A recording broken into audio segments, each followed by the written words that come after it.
Ayaqulu tegese dawuh sapa Allah lahum maring ahli jannah salamun alaikum rupane dawuh salamun alaikum. Iki cerita-cerita sing gampang-gampang wis. Nah sampean kepengin paham ilmu swarga ora rasane no. Kok angel menerangno. Soale swarga iku kepenak napa? Kepenak. Saya sama nak terang lagi swarga niku wis pokoke swarga. Serasa bayang nang swarga dimulai saat niki. Ya nak ya khisimun ya dan kan apa ketika terjadi kiamat niku tak khuduhum warum khisimun. Jadi manusia itu takdir itu seneng tukaran. Karena tadi ya, sengketa yang mari tukaran, pendapat baik yang masih nyari yang terbaik, sama-sama kebenaran nyari yang paling benar. Karena manusia itu dari awal kurang penggawean. Jadi barang apik jadi berdebat no dengan yang luwih nopo apik. Sehingga bayangannya pangeran itu soben nak kiamat kapan saja terjadi, wong lagi sibuk poro padu, lagi sibuk gegeran. Terus itu mesti. Karena tadi manusia niku pun watak dasar ini konflik. Ya tadi misalnya pengurus masjid bahkan mungkin organisasi perdamaian itu pas rapat itu tukaran. Padahal organisasi ini perdamaian. Ya, tapi pas rapat lalu solusinya apa? Solusinya begini sih, tak debat gini. Padahal organisasi perdamaian, tapi ya tetap tukaran. Asal cek manusia itu tukaran. Uniknya lagi manusia itu kalau ingin damai juga harus punya alat untuk tukaran. Nah orang ya tidak.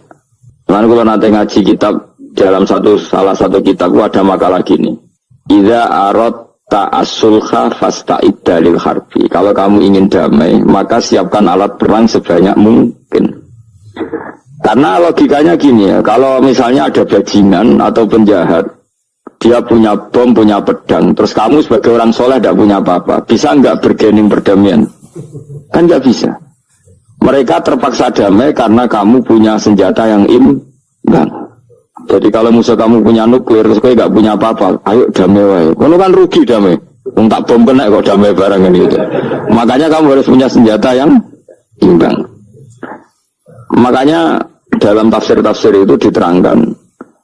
Ketika Allah menyuruh kita wa'iddu lahum mastata'tum min quwwati wa min ribatil khayli turhibuna bi aduwallah. Kamu umat Islam harus menyediakan alat perang sebanyak mungkin. Itu bukan berarti Allah menyuruh umat Islam perang terus buatan. Dalam keadaan dunia yang banyak gesekan seperti ini, orang itu bisa damai justru kalau sama-sama punya senjata. Dan itu teori itu dipakai seluruh dunia. Sekamane cara sing didelok wong akeh sing ora jare. Misalnya Amerika kan terkenal dikjaya, Korea Utara ben dirgani Amerika kudu gawe senjata sebanyak-banyaknya. Ya sudah seperti itu sudah teori yang dikatakan Quran. Karena manusia punya watak dolim. Watak dolim itu nak ora diimbangi ya mesti yang satu diinjek. Makanya dalam fikih Islam itu lucu. Fikih rada jorok tapi gelem ra gelem kudu setuju. Nek cara fikih itu di bojo ayu celek. Nek ra gelem mbok kumpuli ra wajib mbok nafakoi. Dadi kono iso ngancam gak buka dhuwit ra tak kei. Ajane rada jorok fikih. Itu cara fikih memang gitu. Perempuan itu tidak wajib melayani suaminya jika tidak dikasih nafkah. Jadi itu udah fikih yang merovokasi sing lanang. Dan wong lanang ra wajib nafkahi nek ra dikei. Iku wis rasa terangnya iku opo. Jadi fikih itu karena ngikuti teori umum. Makanya Mbak Mun itu fikih kata beliau itu, aku mbak fikih ini ra cocok. Apa mau omah tapi dagangan perkara itu. Tapi memang secara prosedur fikih gitu. Mana wong kere-kere itu pancen wis ora entuk jatah kelon karena ra iso nafkahi gitu. Itu cara fikih. Memang seperti itu.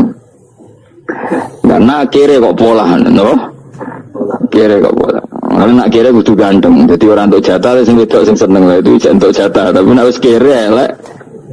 Ya wis nelongso perkarane memang jadi karena seorang istri wajib melayani suaminya jika tidak kodak nafkahi. Bahkan menurut fikih Islam itu boleh rafa. Itu oleh rafanya hakim. Pak Hakim suami saya kere itu boleh.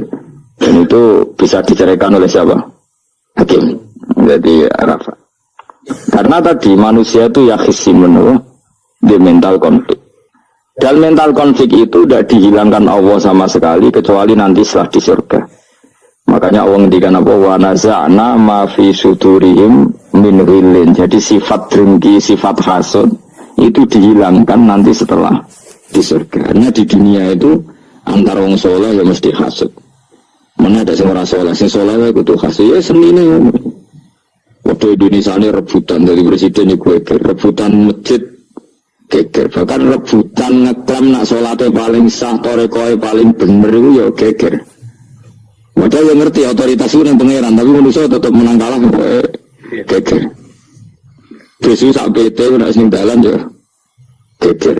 Kalau sering tak besok balapan itu kadang kisah nopo sak PT sak PO itu. Karena nanti bayangannya pangeran itu ya mesti terjadi pangeran sendikan kiamat itu tak khudurum warum yakhisimun. Jadi penguraman yasinan ora paham tak tolong bangunan ora paham bangetan warum fi ghaflatin minha bitakhosumin wa tabayu'in wa aklin wasyubin. Mesti manusia itu dia mental takhosum saling berebut. Makanya cita-citanya Sayyidina Ali, Dawi Sayyidina Ali, anak awaluman yadsu bina yadayir rahmanil khusumah dari Sayyidina Ali. Saya nanti pertama ketemu pangeran itu akan melaporkan musuh-musuh saya. Jadi cita-citanya dia gitu. Aku lah itu rencana ngono. Aku lah itu seru, no. Boleh bareng lapor kok ala wahyu nyorot. Sayyidina Ali beda anak gue bisa lapor boleh. Salah. Karena apa? Ya itu tadi. Manusia itu pokoknya ngono. Pertama manusia Nabi Adam. Itu ya geger be malaikat. Dari pangeran Adam khalifah, dari malaikat khalifah kok manusia mesti seneng geger. Tapi malaikat protes itu geger dhewe, pangeran sing duwe kawula kok ngangkat digegeri. Jadi pangeran ra trimo. Wong aku sing duwe makhluk gawe aturan kok mbok gegeri. Itu pangeran. Jadi manusia pertama itu seribet. Pertama ribet be malaikat. Barang Qabil be Habil ya ribet be dulur. Mulai dhisik perkara wedoan. Terus kunane wedok mari ribet. Kalau wedok tambah ribet. Soalnya dunia itu sering petes dinikmati, no? Dinikmati. Makanya banyak orang top itu. Kalau punya kenalan banyak orang top. Itu ribet itu di manage. Jadi ada salah satu tokoh Indonesia itu terkenal sekali. Nak pidato ora kontroversi ra iso turu, tapi nak wis pidato wong bingung kabeh iso turu. Itu saya sangat kenal orangnya. Yang supir tak kayak mau bibi, tak pidato ini bingung bara. Nah dijawab bingung kecewa deh. Dan jawab bingung sedanten, sewenang besar turu deh. Karena memang konflik itu manusia itu seperti itu. Jadi apa? Kebaikan pun. Makanya ada guyonan ini betul kisah nyata ini. Tapi ratu tas bernegaranya ini karena sensitif. Ada negara tertentu yang muadzin itu digaji 30 juta. Jadi orang-orang melarat dengan muadzin itu 30 juta. Naiknya BMB. Imamnya itu digaji 70 juta.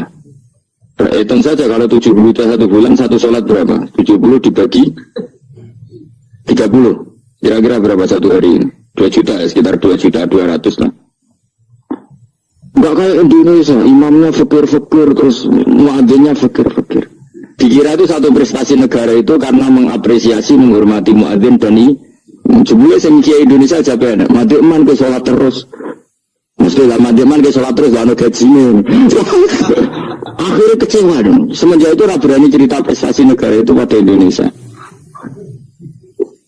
Daya dia itu bangga negaranya itu menghormati imam sampai digaji, muadzin digaji.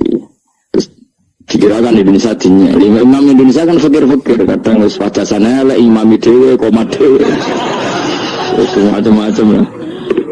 Nah. Tapi dekne gak ngerti nek Indonesia ku pinter tukaran, pinter debat. Oh, berarti ke sholat terus itu perkara ono gajine to. Makanya imam di sana sergap-sergap karena kalau nggak ngimami dipotong gaji. Semenjak itu negara itu nggak pernah cerita prestasinya negaranya mengelola imam.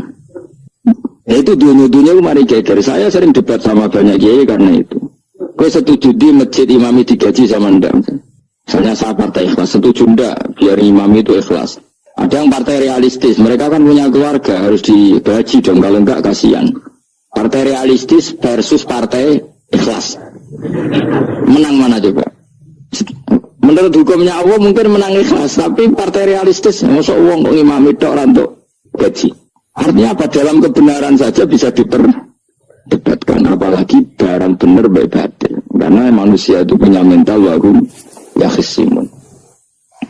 Ya sudah seperti itu.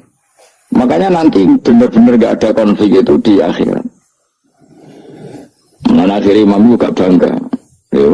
Surga imami sana hebat mencoba mergo digaji. Nanti main ke sholat terus ngomong gaji ini. Artinya sholatnya orang Indonesia itu luar biasa. Imam-imam Indonesia tanpa gaji kok. Ya resikonya kadang mutung, itu kan gak masalah. Tapi ya gak masalah lah. Tapi tetap ikhlas dibangun gaji. Mana gue lagi bingung saya hafid mulai digaji, ustadz digaji. Gue lagi bingung bercerita kok berkali-kali. Beberapa pemprov kan ingin mengapresiasi hafid dapat insentif terus ustadz. Gue bercerita jenengan termasuk yang setuju apa enggak? Meni setuju kok didik uang ketunya. Meni setuju hafid itu duit kok ora oleh. Aku mending ini uang alim merasa mikir dunia benar-benar itu yang tanya itu kadang gubernurnya tanya saya, bupatinya tanya saya, Gus di daerah mana-mana itu ustadz, guru madrasah itu dapat insentif. Orang jenengan Rembang setuju apa enggak? Aku jawab melatih ustadz seneng duit ya rapi. Mentang ustadz rezeki ya rapi. Ustadz fakir ya kayak tenan. Nah gua kan wong keramat, gak mati masalah cara orang untuk gaji. Tapi kan tidak semua orang keramat. Gua kan wong keramat untuk gaji tetap gagal. Tapi rata-rata ustadz kan tidak keramat. Gak keramat, bojone cerewet. Cek kumpul mertua. Enggak, kalau sampean misalnya jadi enggak ini cerita wakisiun. Seman setuju enggak kalau ada hafid itu dapat insentif? Ayo ngaco. Setuju ora? Loh, setuju hafid. Terus gue senang hafid itu mental materialistik. Setuju tak? Enggak. Terus dia setuju hafid rada duit. Mungkin ya, kalau itu menurut aku. Jadi memang kebaikan saja bisa diperdebatkan. Makanya dulu kalau ulama, makanya ijtihad itu penting. Ulama dulu itu kalau gejolak-gejolakan itu dalam hal yang tidak mujma'alah ya tentu dalam hal yang tidak mujma'alah itu gejolak-gejolakannya itu gak pernah selesai. Karena memang sesuatu itu pasti mirip ke sana mirip kemari. Makanya disebut ra'yuna shawabun yahtamilul khata' wa ra'yuka khata'un yahtamilul shawab. Pendapat saya itu taruhannya benar dulu tapi ya mungkin salah, tapi pendapat Anda salah tapi mungkin benar karena mirip-mirip. Misalnya zaman sahabat itu sudah jadi perdebatan gini. Setelah Mekah ditaklukkan Rasulullah dan setelah Rasulullah wafat dan Islam sangat-sangat kuasa, bukan sekedar kuasa lagi sangat kuasa. Paling enggak menguasai Mekah Medina. Itu perdebatannya gini. Kita keluar Medina apa enggak? Sebagian sahabat enggak, kita di Medina ini ardu Rasulillah, ini muhajaru Rasulillah, tempat yang dipakai hijrah Nabi. Kita keluar dari Mekah enggak usah. Sholat di Mekah itu fadilahnya sebagaimana 1000 sholat. Wah debat gitu. Yang separuh enggak. Muyai segoro apik to. Mekah Medina sekarang sudah jadi negara Islam, tapi banyak bumi lain yang belum ada Islam. Menyebarkan Islam itu penting enggak? Penting. Efeknya meninggalkan Mekah Medina. Hanya separuh sahabat yang meninggalkan Mekah Medina. Mimpiinihim itu orang-orang keren, enggak Sayyidina Ali. Sayyidina Ali akhirnya Sakan Al-Kufah. Dia hidup di mana? Kufah. Abu Darda hidup di Syam. Salman Al-Farisi hidup di Palestina. Karena dia milih pendapat kok nguyai segoro, sehingga sampai harus ditinggal. Akhirnya menyebarkan Islam kemana-mana. Termasuk barokahnya mazhab itu ada yang ke Cina, terus terdampar di Selat Malaka, terus ada yang ke Aceh. Makanya banyak yang berpendapat Islam masuk Indonesia ya era apa sahabat. Tapi kalau ditanya bagaimana hukumnya meninggalkan Mekah Medina, ya buruk. Negara sebaik itu kok ditinggalkan. Tapi bagaimana hukumnya membiarkan bumi lain tanpa dai, ya buruk. Terus dia jawab jadi dalam kebaikan saja ada perdebatan. Kayak gue yang misalnya, dia hukumnya dolan mbek kanca traktir ya apik. Dia hukumnya neraktir konco nganggu jatah belajani bojo elek. Akhirnya jadi lanang-lanang jono dhewe kesono jatah bojo atau jatah konco. Karena dia cukup nak ora. Ya itu sudah semua manusia itu wahum yakhisimun. Makanya sampean kalau beda pendapat itu sing biasa wae. Coba saya juga beda pendapat kafir. Beda pendapat itu sudah fitrah. Tidak mungkin lah. Kita ada beda pendapat itu tidak mungkin. Di kampung-kampung kalau ada masjid speaker di mana-mana saya sering ditanya. Ada yang prokus. Kandani nak adzan juga banter-banter. Mengerameni tongko. Nak niat sholat terus adzan nak isteko. Sing sitok. Yo ora kudu banter ben siar. Sing sitok. Mau sedemen dipisoi tok, mergo sing ora seneng malah mau misoi tok, sing seneng tambah adzan pun yo. Tambah adzan rame-rame maksudnya wis. Salat kemilan di. Dulu itu perdebatannya gitu. Abu Bakar nak wiridan yang masjid itu wirih banget. Selirih-lirihnya. Umar nak wiridan bianter. Tapi ranggusan sistem zaman itu, tapi banter aja. Tapi sing ramai ini lah, intinya sing ramai. Ketika Abu Bakar ditanya, Rasulullah ya Abu Bakrin, kenapa kamu melirihkan suara? Jadi saya itu malu sama Allah. Dia itu zat maha mendengar. Jadi saya merasakan suara itu malu. Kayak pangeran butuh suara keras. Umar ditanya, kenapa kamu terlalu keras? Umar jawabannya sederhana. Betul-betul ngantuk. Makanya nggak ada satupun ulama yang mengatakan Umar itu afdhalu min Abi Bakar. Kok jawabannya yo kadang sederhana banget. Malahnya ijma' ahli sunnah itu Abu Bakar afdhalu min Umar. Kalau nak jawabannya beneran ngantuk. Padahal jawabannya Abu Bakar. Kalau nu isin kalian pangeran yang maha pendengar kok banter-banter. Rasulullah dalam banyak hari ya gitu, ketika banyak masalah itu sahabat dungo banter-banter. Nabi dulu kok innakum latatuna as-somma. Kamu tidak berdoa sama zat sing budak. Maka kamu enggak usah banter-banter. Jadi andaikan ada istighosah pakai sound system banter-banter itu ya perlu dipertanyakan. Yang pengiran wis krungu gegere ngono lho Bang. Tapi misalnya mazhab itu kamu pakai. Terus ada pertanyaan, dangdutan saja banter. Kenapa kalimat ibadah boleh banter? Masalah mana? Ya asal jodohnya itu masalahnya. Kemilan dia. Ini cerita saja. Kalau manusia itu istighosah jadi tolong sama pangeran kan? Pangeran sudah dengar tanpa sound system apa enggak? Kenapa banter-banter?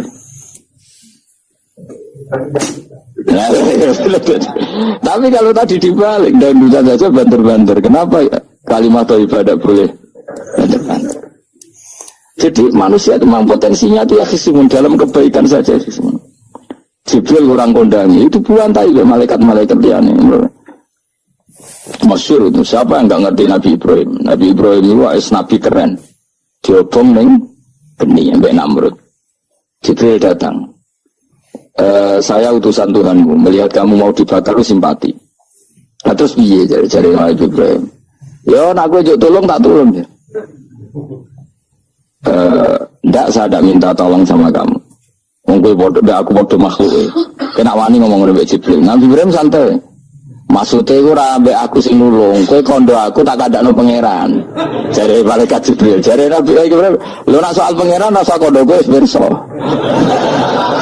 Artinya ngene lho, bodoh kekasih pangeran itu bantah-bantahan aja nih. Nangun nang partai politik orang mengeger. Mana nang partai politik geger biasa, wong Jibril geger Nabi itu. Biasa. Mana kesebenarnya takoi mungkar nangger butuhan, ben seru, napa? Takoi marah buka, kulo guru TPQ. Nanya uang guru TPQ jadi takoi marah buka, sing mulang niku kulo.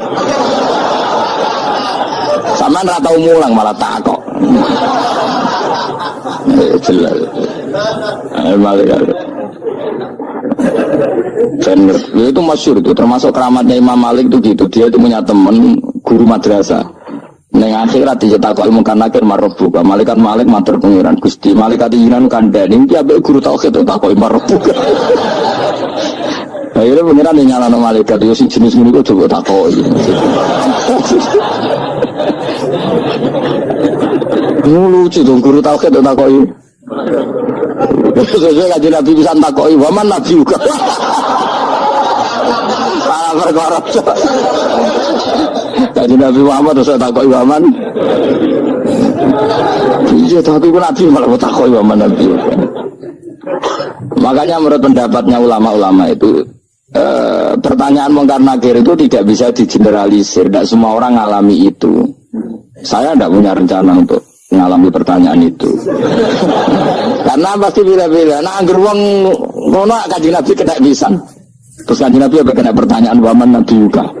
Kan ora kebayang. Makanya masyhur itu. Sama lihat itu di kitab Nurul Dhalam itu karangannya Syekh Nawawi. Syekh Nawawi Al-Bantani itu sarahnya apa itu Aqidatul Awam. Yang Nurul Dhalam yang sarahnya apa? Aqidatul Awam itu. Itu dikarang Syekh Nawawi itu diantara keramatnya siapa itu? Sayyidina Umar. Sayyidina Ali itu pernah minta ya Allah beri saya kasaf mukasafah. Mau kepengen roh meletene Umar zaman ning dunya geruang disentai jajal dekne iku hubungane piye mbek mungkar nakir wani gak nyentak mungkar nakir. Mergo pikirane Sayyidina Ali Umar tuh ning dunya kenangane geruang tau disentak Umar. Saya wani gak nyentak sinten mungkar nakir. Minta sama Allah supaya ngalami kasaf itu ya mukasafah lah, mukasafah tawalam gaib. Itu di dunia wali biasa, nak kira tahu banget. Di dunia wali itu biasa dan itu pasti mustajab.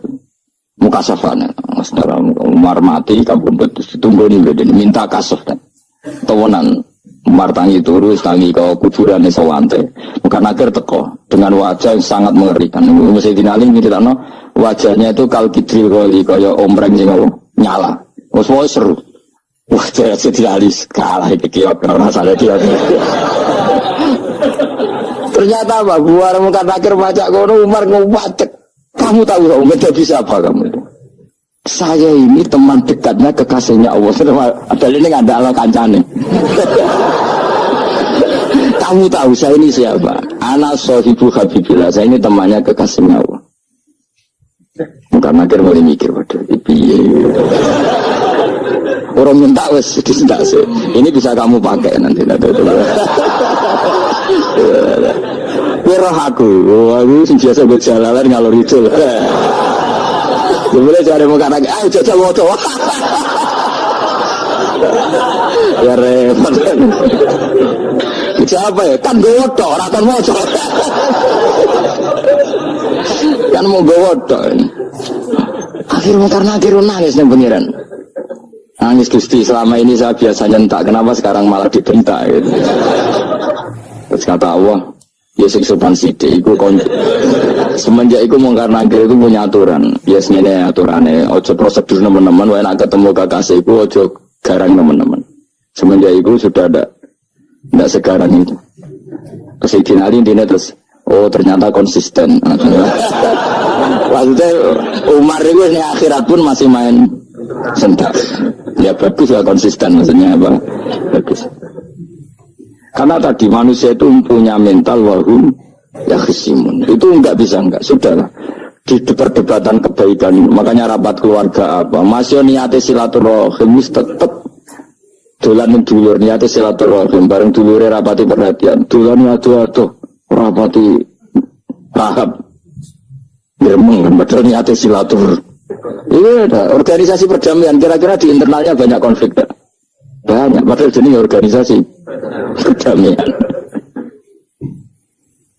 Coba itu bom-bom dari Amerika atau mana itu kalau ngebom negara tertentu kan karena negara ini apartheid atau apa.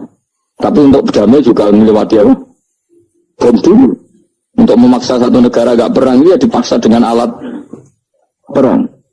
Coba Indonesia dijajah Jepang itu mau pulang karena dipaksa sekutu. Jadi untuk damai saja dipaksa dengan alat perang itu dulu. Betapa ada idealnya dunia untuk damai saja harus perang dulu. Makanya idza aradta sulhan fasta'id dalil harbi. Kalau kamu ingin damai pun harus menyediakan alat perang. Karena kalau nggak punya apa-apa pasti diinjak-injak. Ya sudah seperti itu, ini dunia semuanya nggak pernah sempurna. Tapi damai harus perang, harus paling nggak punya alat perang. Karena mentalnya manusia itu warum yakhisimun. Sampai pas kiamat ini cek warum yakhisimun. Makanya ya sudah seperti itu. Tapi nanti insya Allah baru kayak kesolehan itu perdebatannya dalam kesolehan kayak yang dialami malaikat Jibril dan Nabi Sinten Ibrahim. malaikat Jibril empati ya karena kekasihnya Allah dibakar. Ibrahim merasa dekat sama Allah, gak perlu perantaran malaikat siapa? Jibril. Itu bagus ya, perdebatan dua orang soleh. Banyaklah Rasulullah dengan Jibril. Ya sering kadang-kadang debat, tapi perdebatan orang-orang soleh itu memang luar biasa. Coba-coba debat di Indonesia, bagi negara sebelah sisi itu. Oh, negara kami, imam masjid itu digaji gini-gini. Niatnya pokro, jumlah cari ke Indonesia. Mandik man ke sholat terus, lah no gaji ini. Jadi akhirnya kan, ya malu tuh. Ternyata sholatnya terus itu karena apa? Gaji. Orang Indonesia tetap sholat tampo gaji, tapi gerbangnya jalan terus. Loh iya, saya sebagai dia itu sering bingung kalau ditanya gitu. Saya sering kenal bupati, gubernur. Kalau sering tanya, saya itu ingin mengkhidmati agama di Jawa Tengah atau Jawa Timur, ingin beri ngasih insentif sama guru Madin. Saya sebagai dia kan bingung, mau disetuju didik uang material, mau nira setuju, mosok ustaz apa untuk rezeki kok ditentang. Nah gue jenis setuju apa menolak. Mustafa yang khusus yang setuju, terus bosan dan lebih melarat terus. Ayo setuju orang. Nah aku mau ngalih ada takdir terus. Suara kena dipikir dulu, suara kena dipikir. Ya karena tadi saya sudah seperti itu. Mohon terus nang. Wantazil yauma ayyuhal mujrimun. Ayaqulu lan dawu sapa wa ta'ala. Imtazil yauma. Ini oleh nafsir Imam Suyuti wamtazil yauma ayyuhal mujrimun. Terus wawune niku dilebokno lafaz yaqulu wa yaqulu. Tegese lan dawu sapa wa ta'ala dawu imtazil yauma. Intazumi sawo sira kabeh al-yauma ing dalem iki dina ayyuhal mujrimuna wong-wong sing dosa. Lan iki nunjukno nek zaman ning donya iku kancanan wong kafir sing ora harbi iki angsal. Mergo orang bener-bener terpisah dari wong kafir teng akhirat. Makanya ulama-ulama tidak mengharamkan misalnya ada mahasiswa Indonesia kuliah di Jerman atau enggak apa-apa, sementing jaga imannya. Karena wajib terpisah mbek wong kafir iku nek wis teng akhirat imtazul yauma ayyuhal mujrimun infaritu adil mukminin intakhtilatihim bihim. Saat di akhirat benar-benar orang mukmin harus terpisah dari orang kafir karena alamatnya berbeda. Tapi kalau di dunia kan ada hajatil muamalah, ada hajat muamalah. Ya, tadi asal tidak harbi, ada asal kafir yang tidak musuh kita. Karena ada hajat muamalah. Ya, ada hajat apa? Muamalah. Mau tidak mau. Misalnya kamu ya haji ya pakai pesawat. Bikinan Amerika. Orang Amerika bisa punya uang ya nak pesawatnya kepayon tinggal haji. Kalau enggak ya ada yang rental ya bangkrut. Nah, tapi kalau nak misalnya ranggu pesawat itu sampai melaku. Ya asal di dunia itu pasti ada saling interaksi sosial. Paham ya? Nah nanti benar-benar terpisah wamtazil yauma ayyuhal mujrimin itu nanti nanti. Jadi tidak bisa dihindari. Wamtazulan misau sira kabeh ayyoma indal mikidina ayyuhal mujrimuna ya eling-eling sing itu. Saya punya sekian cerita ya supaya sama tidak jadi ekstremis. Allah menakdir dunia itu sudah seperti ini. Sudah kamu tidak boleh protes. Kayak apa Nabi Musa itu Sofiyullah. Semrumat Nabi Musa cilik siapa? Fir'aun. Ketika Rasulullah lahir itu panitiane raku Abu Lahab. Wong roh kabeh. Pas Nabi lahir itu kowe Abu Lahab berjasa ndi? Berjasa Abu Lahab. Abu Lahab saking senenge ponakane lahir lanang ganteng itu candaleme dekne mestine itu penting bagi dia dihibahkan ke Sayyidah Ami. Nah itu jenis Suwaibah napa? Al-Islamiyah. Cara Jawa sekira usah ngewangi aku nduk ngewangi dulurku wae mergo duwe bayi. Kayak apa? Dia yang tasakuran, yang ribet karena kekasih pangeran di rumah Abu Lahab, Musa di rumah Fir'aun. Nah, dunia serai dia. Ya sudah seperti itu. Kamu mau apa? Lah pangeran yo ora risi tenang ae. Misalkan Abu Lahab protes, kalau nanti ngurmat kekasih jenengan, iya dunia aku semua. Selesai kan? Dunia aku dipangan kekasihku selesai kan? Misalnya Fir'aun protes, riyen sing umat Musa kula lho Gusti. Nang dunyane sapa?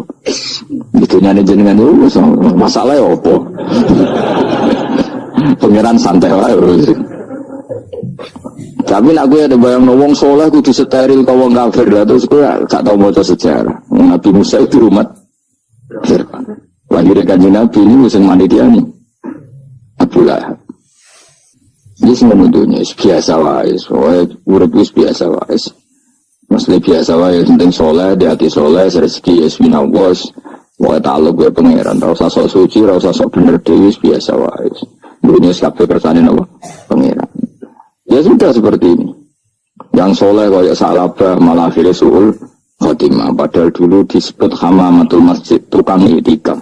Gak tahu mulai masjid, tapi akhirnya suul khotimah. Wahsi sing mateni kekasih Nabi, rupane mateni Hamzah ditekir husnul khotimah. Makanya dungo ya muqallibal qulub tsabbit qalbi ala dini. Kita tidak pernah tahu.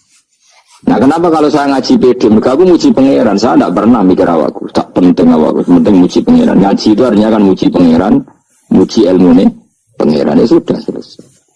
Itu aku dungo itu mikir awakmu dewi. Mengenai dungo ngaji itu derajatnya dhuwur ngaji, muka ngaji muji pangeran, nak dungo mikir awake dewi. Makanya masyhur itu ada dua kelompok di masjid, yang satu diskusi halal haram, yang satu berdoa. Nah, terus Nabi keluar dari rumah berdiri, sempat ragu, saya kemana? Akhirnya Nabi ngendikan mereka itu berdoa kalau Allah mengabulkan ya disembadani. Tapi mereka belajar halal haram. Itu perintahnya Allah, saya sebagai Nabi. Terus akhirnya Nabi gabung kelompok yang belajar halal haram. Karena belajar halal haram artinya ingin menghidupkan hukumnya Allah Ta'ala. Tapi nak wong dongo kepinginnya iku kabul kajati. Intinya mikir awake dewi. Makanya saya termasuk ulama yang sering berdoa. Tapi ya berdoa tapi kadang-kadang. Nah, gue kan gak kontribusi ning agama rapati ada itu. Oh, dasar murahan.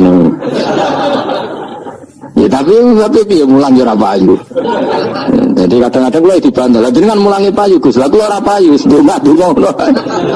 Ya tapi aku ngerti. Pengiran ra bakal nyembadani barno ra wis. Pengiran yo paling istri sithik ono cukup. Kalau termasuk orang yang nggak setuju ya kalau orang sholawatan terus berlebihan tapi khidmah ini Nabi kurang. Maksudnya gini loh, sholawatan berlebihan ini. Redaksi sholawat tentang Nabi itu kecil. Bukan sholawat jumlahnya enggak. Redaksi tentang Nabi itu kecil. Sementara tentang keinginannya itu saya tidak suka. Saya suka sholawatan itu ya yang nyifati Nabi banyak. Kemudian keinginannya kecil. Itu bagus. Kayak Ihya Abdul Hasan As-Sadili itu. Kalau dungo itu jaluknya mau sidik paling garis paling terakhir. Misalnya gini, Nahmaduka ya man wa la ilaha illa anta rahmanur rahim. Itu langsung in sampai nyifati Allah itu 99. Luar ngono nganti berkuras-kuras. Lagi terakhir mau jaluk dungo sidik ya. Aku kan enggak. Muni muji Allah mau basa-basi tok. Alhamdulillah rabbil alamin wassalatu wassalamu ala Muhammadin. Mau go syarat tok. Baru Allahumma inna nas'aluka nganti tolong lari. Tolong halaman. Tapi pas muji pangeran, alhamdulillah rabbil alamin wassalatu wassalamu ala Muhammadin. Baru itu terus dongo njaluk mapan tolak buala. Oh, tahu aja. Mana cari pangeran muji kekasihku suwi itu dongane kecangkeman. Lah saya juga suka jenis itu. Harusnya sholawatnya itu yang panjang. Maksudnya nyifati Nabi yang panjang. Baru mintanya sedikit. Itu bagus ini. Di akhlak. Makanya saya diantara sholawat yang senang itu sholawatnya Habib Ali Al-Habsyi yang ngarang Sintutur. Kalau beliau baca sholawat itu sholatan yattasilu biya ruhul musalli alaihi bi fayam basitu fi qalbi sirru nuri ta'alluqi bi wa hubbi wa yuktabu biya bi inayatillahi ta'ala fi hisbi. Jadi dia baca sholawat itu, ya Allah berikan sholawat kepada kekasihmu Muhammad. Dengan sholawat ini rohnya saya, musolli itu rohnya saya yang membaca sholawat bisa sambung dengan rohnya Rasulullah. Dan setelah sambung saya terhitung sebagai orang yang mencintai Rasulullah. Dan saya berharap dari cinta itu saya tertulis sebagai umatnya. Apa kan enggak?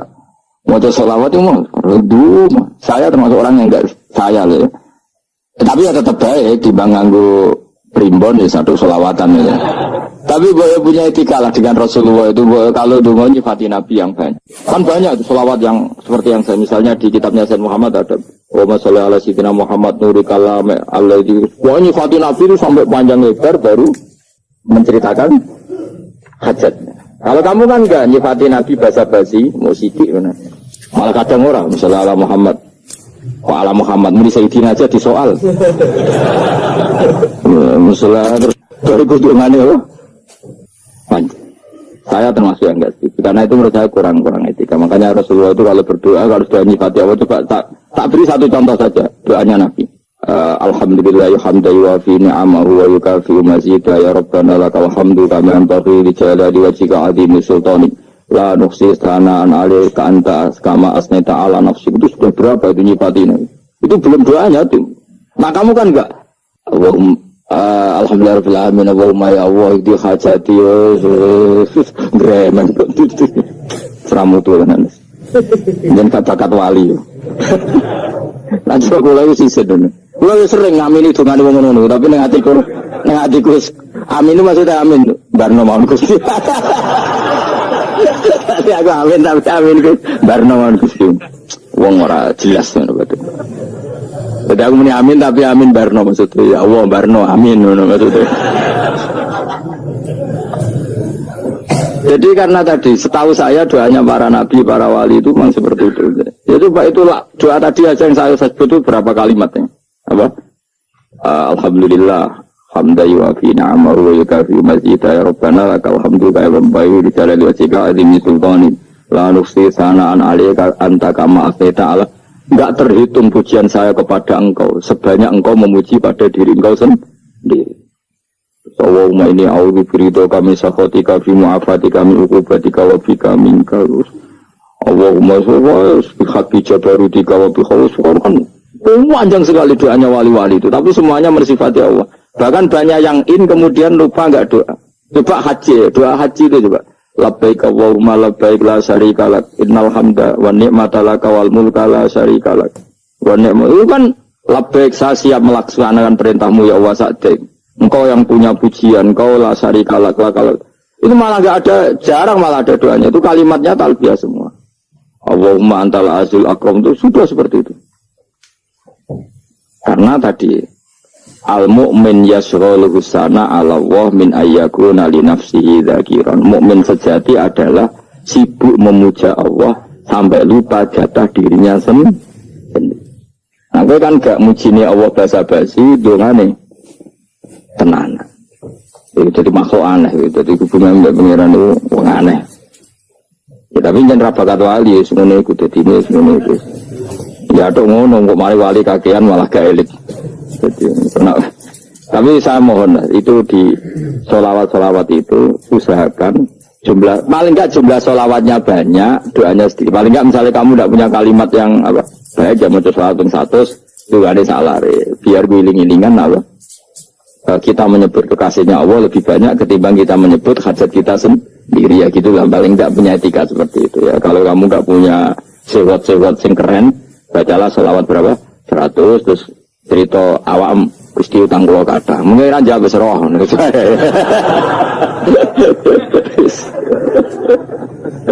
Tapi kan kita menyebut kekasihnya sampai 100, nyebut utang bisa. No cowok nyebut kekasih bisa, nyebut utangnya 100. Berarti yang nak ditakoki pangeran, kowe nyebut kekasih wong pira pisan, nyebut utang 100 dasar ra utang ngono-ngono. Ya ada, saya termasuk orang yang setuju tadi. Jadi kalau apa redaksi sholawat cari yang mujinya Nabi lebih apa? Lebih banyak. Karena itu nanti lebih diridhoi Allah Ta'ala. Coba Allah sendiri kalau nyebut nabinya itu hitung saja. Laqad ja'akum rasulun min anfusikum. Jadi rasulun min anfusikum. Seorang rasul yang sejenis dengan kamu. Terus azizun, orangnya sangat terhormat. Alaihi ma'anitum. Rasul ini siap menanggung apa yang kalian tidak mampu. Kira bakal mlebu swarga baru kaya syafaatnya Nabi akhirnya mlebu swarga. Kira kelar korban Nabi tahu mengorbankan kita semua. Dokha Rasulullah bikab ini terus ada an ahli wa hada amman lam yutokhi min mati ini alihima anitum. Nabi menanggung apa yang kalian berat. Azizun Nabi itu ali terus harisun alikum. Nabi sangat berkomitmen menyelamatkan kalian. Haris itu keinginan yang berlebihan itu jenis apa? Haris, kayak kono namanya nih ngungseng, keinginan yang over. Nabi itu sangat berkeinginan kita ini maslahat. Terus bil mukminina raufur. Allah yang super saja, kalau nyebut nabinya nyifati sebanyak itu. Ada ayat lagi misalnya, Rabbana wab'ats fihim rasulam minhum yatlu alaihim ayatika. Muhammad itu siapa? Seorang rasul yang membacakan ayat-ayat Allah. Wa yu'allimuhum, seorang rasul yang mengajari mereka Alkitab wal hikmah. Wa yuzakkihim, seorang rasul yang membersihkan akhlak-akhlak kita. Jadi artinya Allah punya tradisi kalau nyifati Rasul itu banyak. Juga nyifati orang-orang sekeliling Rasul. Makanya menurut saya mazhab Syiah itu enggak pas. Karena Allah kalau nyifati Rasulullah itu jika nyifati orang-orang di sekeliling Rasulullah, dan itu dengan pujian, yaitu Muhammadur Rasulullah walladzina ma'ahu asyidda walal kufar ruhama'u bainahum tarahum ruk'an sujada yabtaguna fadlan minallahi warid wa nasimahum fi wujuhihim min atharis sujud. Itu kan panjang sekali. Dan orang-orang sekeliling Muhammad adalah begini. Kayak apa Allah muji para ashabu Rasulullah? Masa kita ikut kelompok yang menghina ashabnya apa? Rasulullah. Makanya kita tetap mazhab ahli sunnah apa? Wal jamaah, yaitu mencintai semua sahabat. Karena Allah saja yang Tuhan mensifatinya dengan sehormat itu. Mensifati apa? Ashabu Rasulullah. Disifati orang-orang yang saling kasih sayang sama orang mukmin. Tarahum ruka'an, sujud dan komitmen hidupnya untuk rukuk dan sujud. Simahum fi wujuhihim min asari sujud. Sudah asari sujud harus diterjemah, nanti sensitif.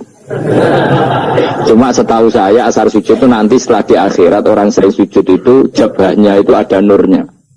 Tapi kalau ada yang nafsirkan asari sujud itu warna tertentu ya semboyo, itu sensitif. Dan jelas asari sujud itu ya sudah seperti itu.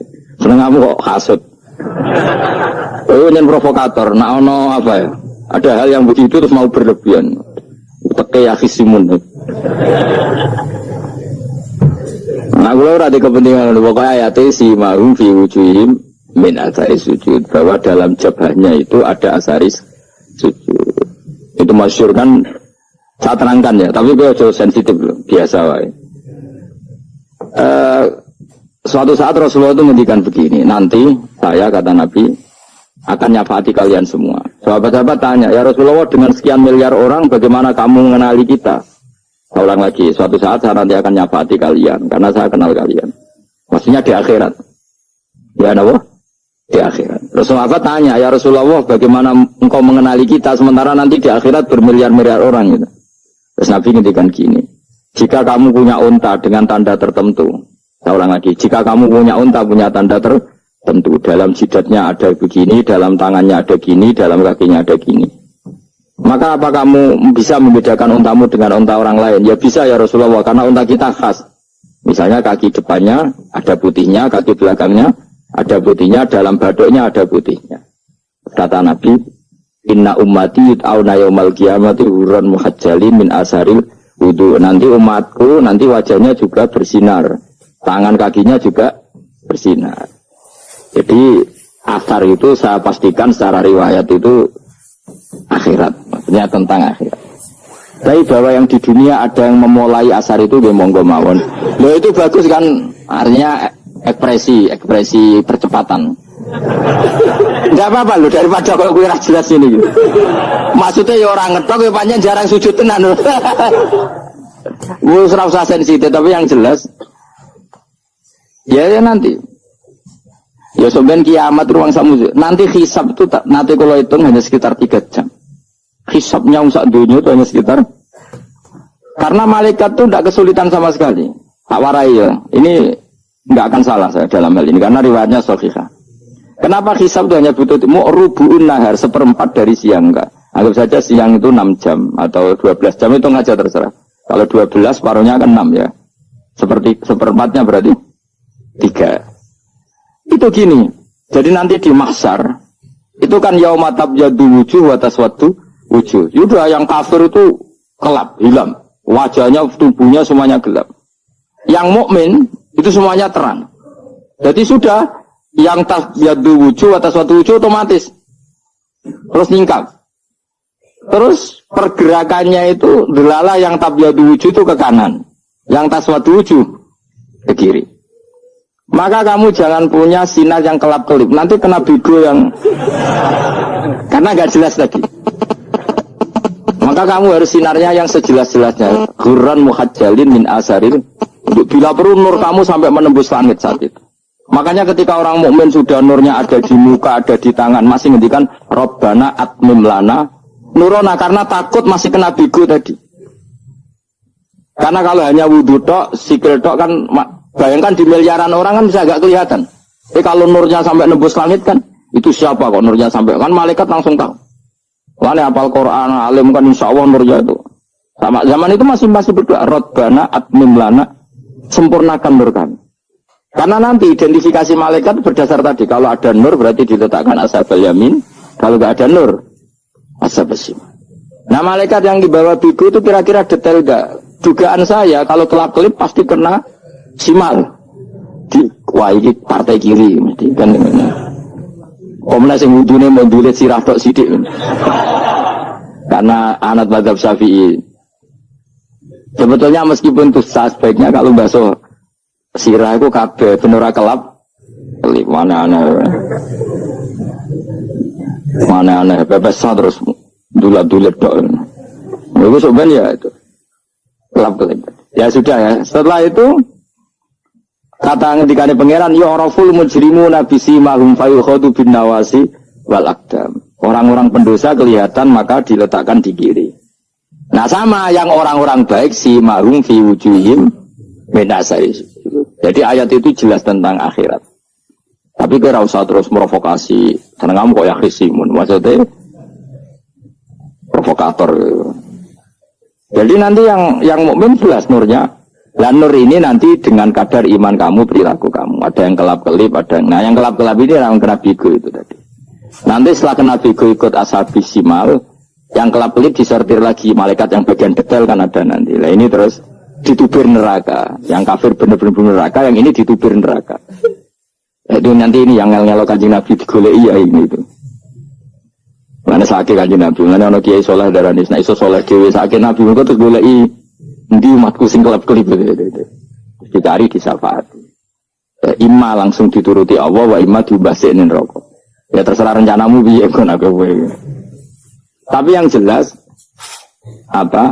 kiamat itu cepat sekali karena tadi ada identifikasi tadi. Makanya hanya cukup 3 jam karena tadi yang jelek kelihatan jelek, yang baik kelihatan baik. Makanya cepat. Ya raful mujrimuna bisimarum, orang pendosa dikenali lewat alamatnya yaitu taswadu wujud. Kalau orang baik dikenali lewat tabyatu wujud. Nah terus setelah nyingkir, ini ngono tak warai kiamat. Setelah nyingkir, itu faduri babe nahum bisuril lahu bab. Setelah tersingkir tadi, terus lalu ada pintu penghalang, pintu pemisah.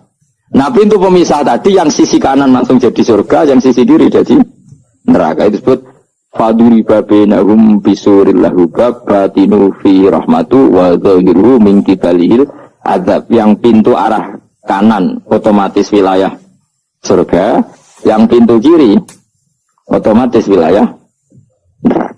Nah problemnya ketika penutupan pintu itu dah yang kelap-kelip itu katut kemana ini yang makanya kamu jangan malok partai yang kelap-kelip yang nggak jelas itu koalisi kemana ini. Kalau partai besar kan iso nyalon presiden, partai kecil itu kan ikut mana ini kan? Tinggal misalnya 1%, 2% ini kan repot. Jadi coba misalnya nur kamu 2%, berarti gelap kamu kan 98%. Kira-kira malaikat mengkategorikan kemana coba? Ayo jawab. Gelap, loh kode semangat.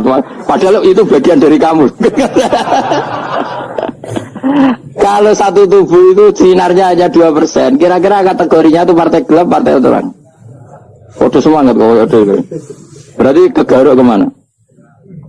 Kiri. Tapi bisa saja malaikat cara berpikir gini. Tapi kok ada cahayanya ya? Padahal kata Allah, yang bercahaya ashabul yamin. Kan nggak ada bilang cahaya terang. Bisa saja malaikat, alhamdulillah berpikir begitu. Ya nanti kita rayu saja supaya berpikir ini kan yang penting ada cahaya. Kan Allah tidak bilang terang apa kelap-kelip. Ya mungkin saja asal ada cahaya dikategorikan lahu nur, punya apa? Nur. Tapi yang jelas saat itu pun yang sudah punya cahaya masih berdoa Rabbana atsmim lana nurona. Ya Allah saya mohon sekali nur-nur kami sempurna. Jadi ini saya bantu teman-teman yang hafid-hafid supaya tahu maknanya ya. Dan yang nggak hafid ya dengar ya. Kalau nur itu penting. Makanya Nabi itu kayak apa? Nabi itu orang super. Itu kalau ngendikan Muhammad al-min fauqi nuran wa min tahti nuran wa an yamini nuran wa an simali nuran. Sampai terakhir Nabi masih mendoa untuk dirinya waj'al li nuran, dan semua tubuh saya jadi nur. Saya Nabi sudah gitu. Ya Allah, jadikan sisi depanku nur, belakang kami nur, kanan nur, kiri nur, terakhir itu apa? Waj'alni nuron, dan doa semoga semua tubuh saya jadi nur. Itu termasuk doa yang sering saya baca. Karena saya takut kelap-kelip tadi, ini bahaya ini kalau malaikat. Saya tidak tahu cara berpikir malaikat tadi. Apa ngitung 98% maka dikategorikan apa? Gelap. Apa dihitung nurnya saja? Wong instruksinya Allah kan yang ada nur ashabul yamin. Meskipun kelap-kelip kan punya nur.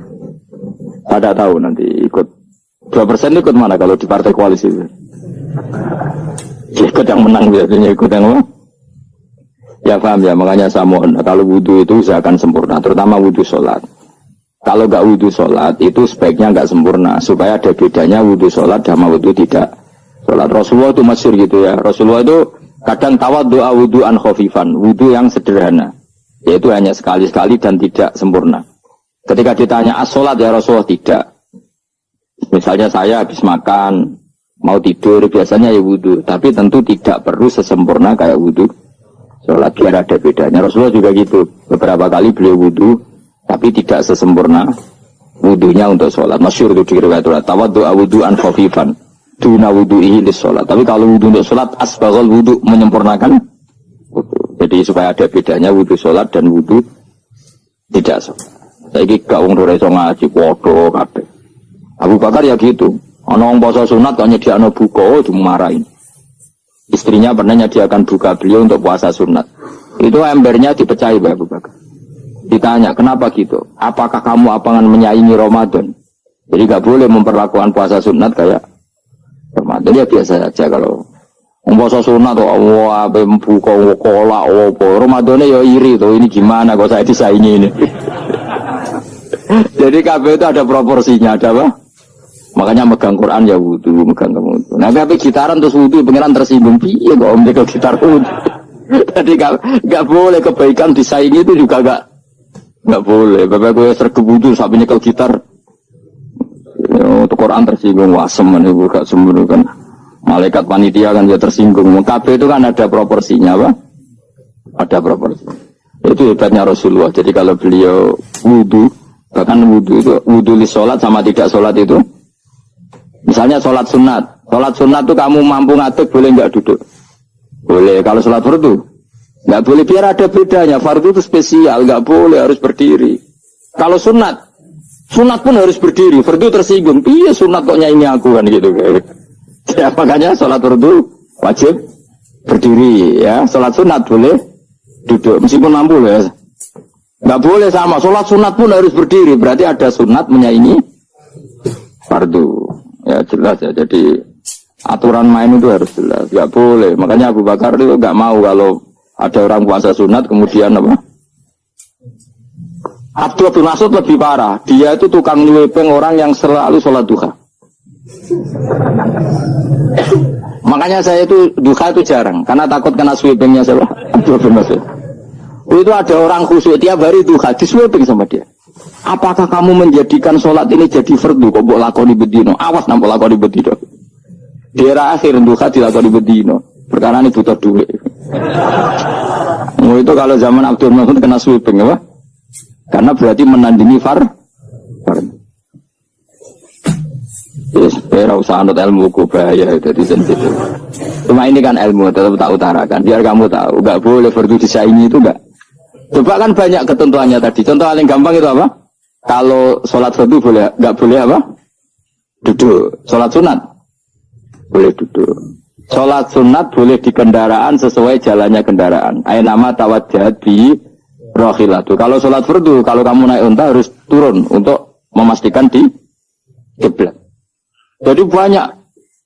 Sholat sunat kamu dalam keadaan najis sudah tidak boleh dilakukan. Kalau sholat fardu, karena saking pentingnya fardu, meskipun dalam keadaan najis tidak menemukan alat sesuci harus tetap sholat. Jenenge sholat dihormatil waktu, karena nggak boleh fardu ditinggalkan. Meskipun nanti harus karena nggak boleh mengalahkan fardu meskipun itu oleh najis. Jadi misalnya kamu pergi hanya bawa satu celana, kemudian di terminal atau apa kena najis, kena uyah sampean misalnya, kamu harus tetap wudu dan sholat, karena nggak boleh fardu ditinggalkan. Meskipun nanti harus karena sholat kamu tidak sempurna. Dalam keadaan celana kamu najis boleh nggak sholat sunat? Oh nggak boleh. Karena kalau fardu itu darurat memang suatu yang harus maka dilakukan. Tapi kalau kamu dalam keadaan nggak suci nggak boleh melakukan sholat apa? Sunat. Karena fardu itu spesial apa? Spesial. Belum terus nanya. Wamtazil yauma ayyuhal mujrimun. Ya, jadi orang mujrimun harus terpisah dari orang apa? Mukmin. Dan yang keharusan itu ketika di surga. Tapi kalau di dunia ya boleh muamalah boleh. Ya muamalah yang halal maksudnya. Infaridu tegese misal sira kabeh ana mukminin sing biro mukmin intaktilatihim. Nalikane campure kufar utawa al mujrimin bihi lan al mukminin. Rujuk ibu wali betul napa. Maksudnya rujuk itu awalnya kita intaktilatihim mukminin bihi lan kufar atau kufar ning mukminin. Alam ahad ilaikum ya bani Adam. Alam ahad ana ta ora merentano ingsun ilaikum maring sira kabeh. Amurkum tegese ana ta ora merentano ingsun kum ing sira kabeh ya bani Adam ya bani Adam. Ala lisani rusuli ing atase lisane para utusan-utusan ingsun. Bukankah saya telah merintahkan kamu wahai bani Adam Allah ta'budu setan. Yen ta ora menghamba sira kabeh asetan ing setan. Ngendikane pangeran kok ijek kanut setan nemen nih. Bukankah sudah saya perintahkan kamu tidak boleh diperbudak napa setan. Maknane la tutiu tegese aja taat sira kabeh ing setan. Inna usatamne setan laku maring sira kabeh aduun musuh mubinun kang jelas. Bayinul adawati banget musuhane. Lah wong setan musuhmu kok malah mbok nebo kok sarap ngono. Karuan musuh kok di anut ya pangeran mergo Allah wali fid dunya wal akhirah. Wa ani budu nilan yen to nyembah sira kabeh ning ingsun. Wa anjene kelakuan budu nyembah sira kabeh ning ingsun wahidu tegese nglakoni tauhid sira kabeh. Kemeng esa kano sira kabeh ning ingsun. Wa ati lan taat sira kabeh ning ingsun. Harusnya kita hanya ibadah ning Allah Subhanahu wa taala karena Dia yang menciptakan kita, tempat kita kembali. Setan itu tidak siapa-siapa.